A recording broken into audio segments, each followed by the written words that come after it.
পাংশায় নেশার টাকা না পেয়ে কোরআন শরীফ ও জমির দলিল পুড়িয়ে ফেলার অভিযোগ।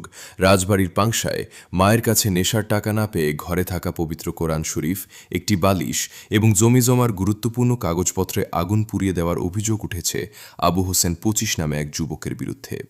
বুধবার ৮ জুলাই সকাল ১০টার দিকে উপজেলার বাহাদুরপুর ইউনিয়নের রঘুনন্দনপুর গ্রামের দোয়ালেপাড়া এলাকায় এ ঘটনা ঘটে।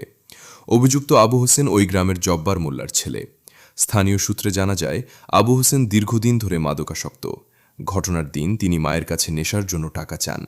টাকা না পেয়ে ক্ষুব্ধ হয়ে ঘরে থাকা পবিত্র কোরআন শরীফ পরে জানাতে পারি চুলার মধ্যে পবিত্র কোরআন শরীফ ও অন্যান্য গুরুত্বপূর্ণ কাগজপত্র চুলার মধ্যে দিয়ে পোড়ানো হয়েছে। রূপালী খাতুন নামে আরেক প্রত্যক্ষদর্শী বলেন, সে কোনো কাজকর্ম করে না, নেশার টাকা না পেলে প্রায় বাবা মায়ের সঙ্গে দুর্ব্যবহার করে এবং তাদের মারধরও করে। স্থানীয়দের দাবি, আবু হোসেনের বাবা মা অন্যের বাড়িতে কাজ করে জীবিকা নির্বাহ করেন। তারা বলেন, ছেলেটি মাদকাসক্ত। মানুষের কাছ থেকে তার বাবা মা যা উপার্জন করেন, সুযোগ পেলেই সে তা নেশার জন্য নিয়ে নেয়। স্থানীয়রা আরও বলেন, ঘটনার পর আমরা এসে তাকে পাইনি। এখন আমরা তার বিরুদ্ধে আইনগত ব্যবস্থা গ্রহণ এবং দৃষ্টান্তমূলক শাস্তির দাবি জানাই। অভিযুক্তের বাবা জব্বার মোল্লা বলেন, আমার ছেলে কোনো কাজ করে না, গাঁজা সেবন করে। ঘটনার দিন সে তার মায়ের কাছে নেশার জন্য টাকা চেয়েছিল। টাকা না পেয়ে রাগের মাথায় ঘরের বালিশ, পবিত্র কোরআন শরীফ এবং জমি জমার গুরুত্বপূর্ণ কাগজপত্র আগুন দিয়ে পুড়িয়ে দেয়। এ ঘটনায় এলাকায় চাঞ্চল্যের সৃষ্টি হয়েছে।